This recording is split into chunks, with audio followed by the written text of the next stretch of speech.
Hello and welcome to the Insaka Talk Show. This is me and Prisca. Nelly isn't here. Irene's having a vacation. But today it's story time. So on the Insaka Talk Show, us women we've come to realize it. People want more of us, which is very exciting. And we're loving that. We like that because if you say that, then we'll be coming here and do more story time. So today we're going to do story time. We'll be coming every Wednesday and do a story time. And if you want to join us or be part of our story time, you are welcome. We can record with you. We're doing one-on-one. Prisca can record whoever you feel comfortable with. You are welcome. And your request, we are here today. So my name is Winnie Sonda, and my co-host, her name is Prisca van der Bestes from Baltimore, Maryland. Welcome. Thank you. I was waiting for you to just mispronounce my Van der Vestas name. You know how long that took? You said it right. Guys, thank you. This is the Insaka Talk Show. Like Winnie said, it is story time. A lot of you guys wanted us to tell some stories, and you also wanted advice. You'll be sending us stories that we'll be talking about. Winnie said it's just me and her today. Nelly's on vacation. We are telling stories. At the end of the story, the moral of the story is, and what would you do? Yeah. Winnie has a story to tell. I have a story to tell, but I'll let Winnie tell her story and why she's wearing a hijab. Winnie? So, as if you can go on my page, I'm not even on the Insaka. So I was in Qatar a couple days ago, actually. I took my son for vacation, which is amazing. And I think my story is going to be how I was received when I was there. Mm-hmm. So Qatar is amazing. I mean, I know my sister's been there for a while, but I've never been. So this time I was like, oh, I can get up in the plane and go. Why? Let me just jump in the plane and go. I want to be just like you when I grow up, just to get up. When you have that blue thing in your hands, just go. Like this is... It comes with privilege, but it's a good thing to have it. And I don't really, actually, I'm not the person who talk about it most of the time, because I know we all struggle. It took us all a long time to get there. And if you're Wait a minute. Let's stop. We did not do the icebreaker question. Hey, should I push a grundle and then we'll go to, oh yeah, no, icebreaker question. Go back. Icebreaker question. Let me take my cranberry juice. Icebreaker question. All right. Can you share a moment when you felt truly at peace? Right now, that's why I was taking cranberry juice. Right now, I'm at peace. It's summer, y'all, and I've been a mother for the last 15 years. Uh-huh. And this time around, actually now, it's just so much peace. They're grown, they're independent. My son is all the way in Qatar. My daughter just left to go to the movies. I'm home alone, no TV, no music, no nothing, just me and you. After me and you are done, I'm gonna go take a nap. Drinking a glass of wine on Sunday afternoon. Listen, it doesn't happen, but this is cranberry, but it doesn't happen. I'll have one for dinner, but it just like I always say, like, when is this gonna happen? And if you're a mother, there'll come a time when your kid's gonna grow, and then when they just start going out, you start taking care of yourself. So I felt like this will be good for me. Good. I love this. So for me, what about you? Can you share a moment when you truly felt at peace? Right now in my life, I shared with all of you guys that I was going through midlife crisis. 40s, you just don't know where you want to be, what you want to do. But I have been in the beauty industry since I was a teenager. I love everything beauty. I've done hair, makeup, nails, and I just decided that January 31st I was going to close the doors to my salon. I didn't even think twice about it, and I closed the doors. As much as that kind of affected my income, I'm so much at peace right now making that decision this time in my life. I'm so much at peace. Nice. Not thinking about getting up to do hair, not thinking about getting up to do makeup or just beautify somebody, and changing careers. So right now in this moment in my life, I feel at peace. It's amazing. I'm proud of you. Like when you go follow me, that thing that I'm not going to mention because you haven't said it yet. I'll be there to be joining. You better tell your boss. Yes, ma'am. Thank you. And then that business is looking great. Just something different in life. I love that. I never thought I would be a person that would do that. And just me getting up and just shutting doors with no plan, no nothing, and just saying, you know what, I'm tired. And thank God I have an amazing husband that is so supportive and so amazing. You just said, this is what you want to do. Okay. I'll support you.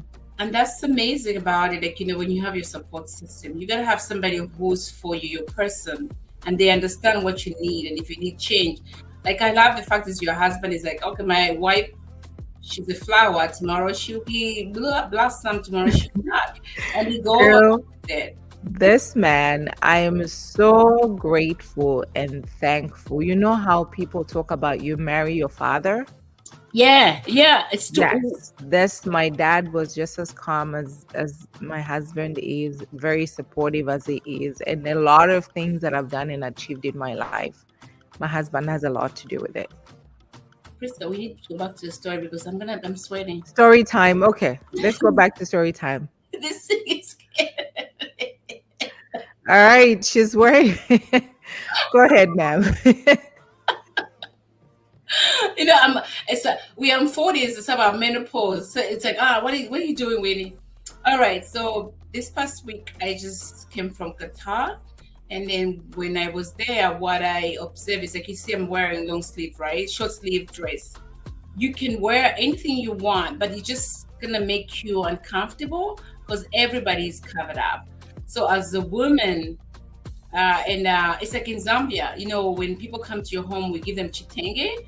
It's a similar thing. I mean, it's more religious for them as well. It is a religion. It's Islam. Islams cover their head. But you know what? If you look back in the Bible, Mary was wearing the same thing.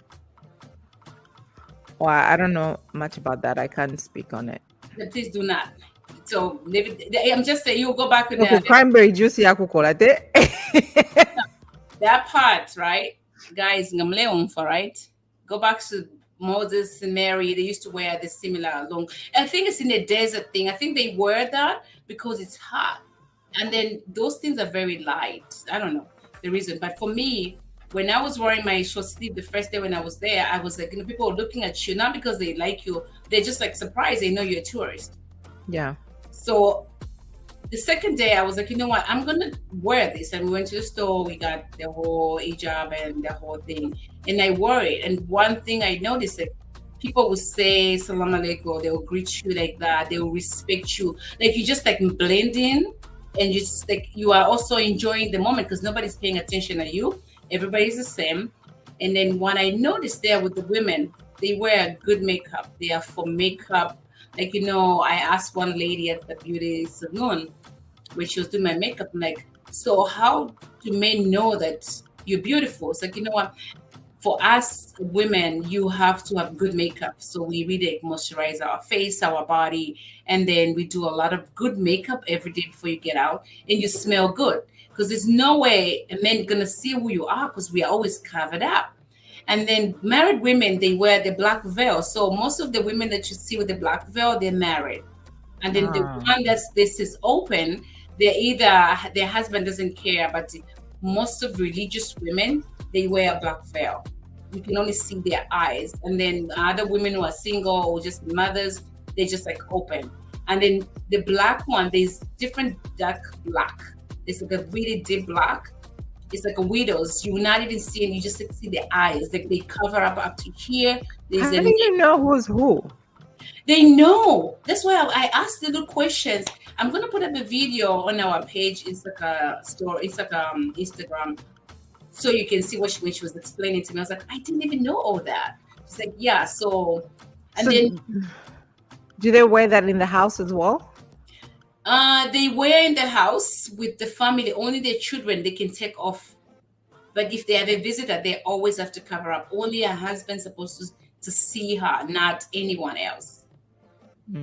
So she goes so she introduced me some perfumes that you should smell good and then you should look good, and jewelry. They believe in like jewelry because when you do this, right, it comes off. So they believe in like nice jewelry. And then for single women, they do a lot of henna in their hands. So men will know if they're single. There's a certain henna that they use. So it was I like wanted really, to know. I know, Yeah. so we want to know that. So it was really nice to know that, all cultures, we are all different. And then we believe in different stuff, and that's their culture. And I'm done with this for today. Okay. Jesus, this business is not easy. My story. My story is what happened this weekend. What would you do? And I asked for advice. So we all know I'm always with Liz doing stuff. Mhm. Lizzie wanted her hair done. I couldn't braid her, and I'm sorry, Liz. I couldn't braid her hair. This is story time. I couldn't braid her hair. He She says wanted you're my not hair. even braiding your sister, your best friend, your best sister's hair. No, I was not braiding her hair. No, She, on Monday. So she decided she's going to go to this lady to braid her hair. And I said, okay, good. I'll braid my hair too because I'm going to travel. So I wanted my hair braided. I asked her, how's it going? She said, good. But I'm not going to mention her name. But guys, she said, well, I heard that the lady is very dirty. Like the house is really, really dirty. And I said, okay. So at lunchtime, I was like, I'll bring you something to eat. So I scheduled an appointment for it was supposed to be this coming Sunday. I went to Chick-fil-A. Actually, I went to drop off my glasses and I went to Chick-fil-A so I could just see what her hair looked like. I went to drop off. She gave me the address. I dropped off the food. My God. what did you find? Oh, guys, if you provide a service in your home, clean your house. Yeah. The place was dirty from the door. I was going to be so mad if I made an appointment with this woman and did not see what it was. I would have just turned around and go home. Every single wall was dirty. I don't understand what is it with the shoes. There were shoes at the door, shoes in the corner.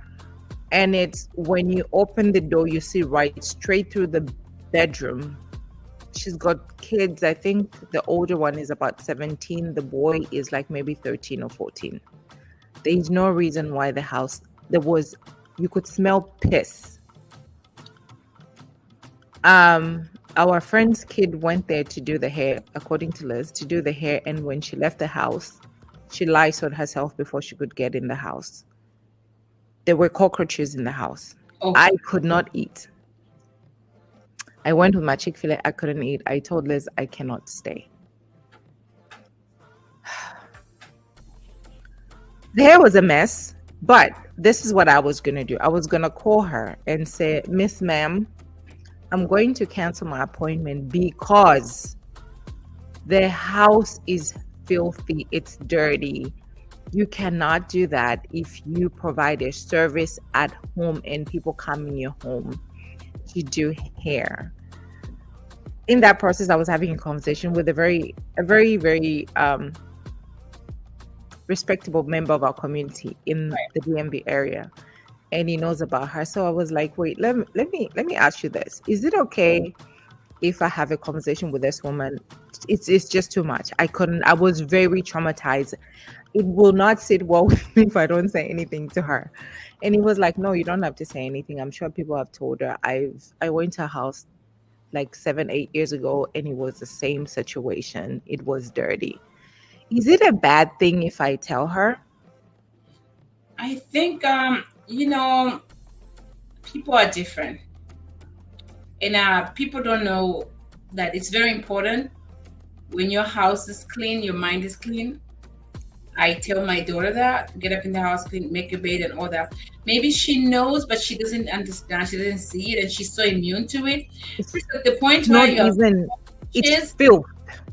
So to the point where you have cockroaches, there's something like you can throw rats, cockroaches. Every single cabinet in the kitchen is broken. I could smell pee. Like I could not sit there and eat. But maybe what you should do if she's a member of the community, maybe she's not Zambian. She's West African. I think you can call her. But I was going to say, hey, Miss Brader, I'm going to cancel my appointment because I cannot see myself sitting in there for 8 hours. And if you pretty much what I was going to do, my friend has a construction company, is just to offer a free paint service, like just to paint the apartment for her. Maybe she's going through stuff. Maybe you don't have to go that harder. You can say, I know you want to do this business. I would, especially if you were in the beauty business before and you are kind. You say, you know what? I know you want to do this. I think maybe that's why you're taking care of your children, because you're doing this business at home. At least you had a salon. Is there anything I can help you? Because for you to have good customer, you need this business to be great. It needs to be clean, hygiene. So I can bring somebody who can paint, and you can help me take stuff that you don't need. I can help you clean. Because when I came in, I know you do a good job. But no, she doesn't even do a good job. Oh, then that's different. It was a mess. And I think Liz was upset with me because I was like, well, sure. And no, I was like, give me help us at this point. But you know what? It's going to be nice. I think it will be very nice. It's going to make you feel better. And the reason why you felt bad, because you are very clean. It's not even that, Winnie. It's just, it's filth. It stinks. It's bad. Well, my friend said, no, it's okay. Just leave it alone. But I was going to go to her with a good intention. Say, if you provide a service in a home, please just make it comfortable for the person that's sitting. I ate my Chick-fil-A in the parking lot, and I didn't even have the nerve to pick up whatever I dropped in the parking lot because she didn't have enough respect for her place. If Rafik saw you, my son saw you dropping anything on the floor, you are messing up with the environment. All right, guys. So that's my story today. What would you do if you were in my position? Do you think I should reach out to the lady and ask her and offer my services to paint the apartment or not? That is my story. And my story is, would you wear a hijab if you travel to Saudi Arabia, Dubai and all those countries? I mean, it's your choice. Would you wear it? I did. So it's really up to you. Sometimes it's good to try different cultures, different trade, different people. All right. Next week, I have a good story. Mama, next week, Prisca. What is a good story for next week, Winnie? Okay, guys, I'm going what? I'm giving you a little bit of it. You need to know who are your friends. Okay. And that's what I'm going to start. Next week, stay tuned. You need to know who are your friends and where your friends put you. Are they your friends or they are just like... Remember, I think we had a talk about it, conversation about it. It's okay. We can always talk about it. Yeah. But you need to know who are your friends. And then, you remember that Maya Angelou says, when they show who they are, believe them? Mm-hmm. Yeah. We intend to forget that people, they can show who they are, and then you give them like, oh no, they're not, they're gonna be fine, they're just who they are. So believe them. All right. And that's for next week, and stay tuned. And if you want to be part of our story time, please go to the InsakaTalkShow.com or the Insaka Facebook, inbox us. You are welcome, and please like, subscribe, share with your friends. And we love you. We love your feedback, really. Like this week, you guys had a very great show with Liz, and then people wanted part 2. I'm excited. I loved it. So thank you. And then Ivy, probably she's gonna come back. 2 people say they liked her. Most of our friends was like, "Oh, she was really good host." I loved her. I love her. Her energy is good. And it was really good. So she's coming back. So I'm like, yeah, we're gonna have other different people. This is 2024 and it's summer. And this story time, we're going to talk about vacations and different things. Feel free to like and inbox us and calling us anytime. Thank you. So from now, me and Prisca, hold on one second, Prisca, let me go back to the intro. From me and Prisca, we say bye-bye, have a good day. Bye-bye.